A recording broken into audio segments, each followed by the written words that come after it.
जरांगेंच्या हत्येचा कट रचल्याप्रकरणी नांदेडमध्ये मराठा समाज आक्रमक. मराठा समाजाच्या वतीनं जिल्हाधिकारी कार्यालयावर धरणे आंदोलन.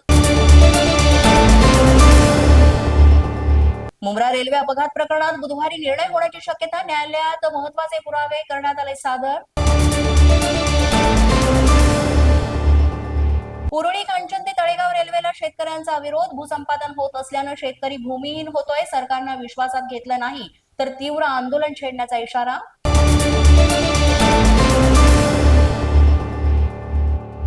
रोहित आर्यच्या एन्काउंटर प्रकरणी रीट याचिका दाखल. वकील नितीन सातपुते यांनी घेतली मागे. याचिका करण्यापूर्वी पोलिसांकडे तक्रार न केल्यानं कोर्टानं घेतला आक्षेप.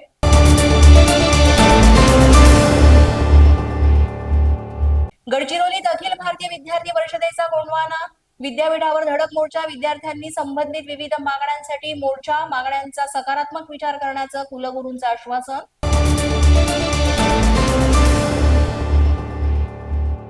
नाशिकमध्ये शेतकऱ्यांना मोठा दिलासा. नाशिक मध्यवर्ती जिल्हा बँकेला 672 कोटींचा निधी. अखेर मंत्री महाजनांच्या पाठपुराव्यानंतर निधी मंजूर.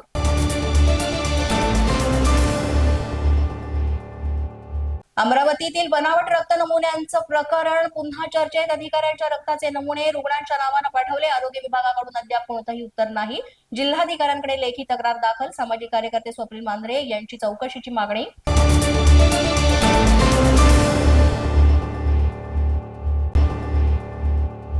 38 वर्षानंतर कृषी विभागाला मिळालं नवबोधचिन्ह आणि घोषवाक्य.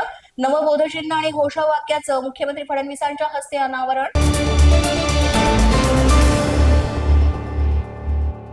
जम्मू काश्मीर पोलिसांना दहशतवाद विरोधी कारवाईमध्ये मोठं यश. मुफ्ती इरफानला शोपियानमधून अटक. शस्त्र, दारुगोळा आणि स्फोटकांचा साठा करण्यात आला जप्त.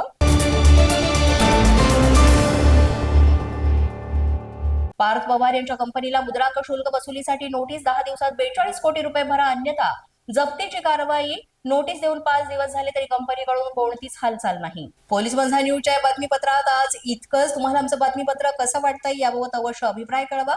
यासाठी पोलीस माझा न्यूजचं युट्यूब चॅनल सबस्क्राईब करा. तसंच आमचं फेसबुक, इंस्टाग्राम आणि ट्विटर अकाउंट फॉलो करा. अधिक माहितीसाठी आमच्या www.policemazhanews.com या वेबसाईटला भेट द्या.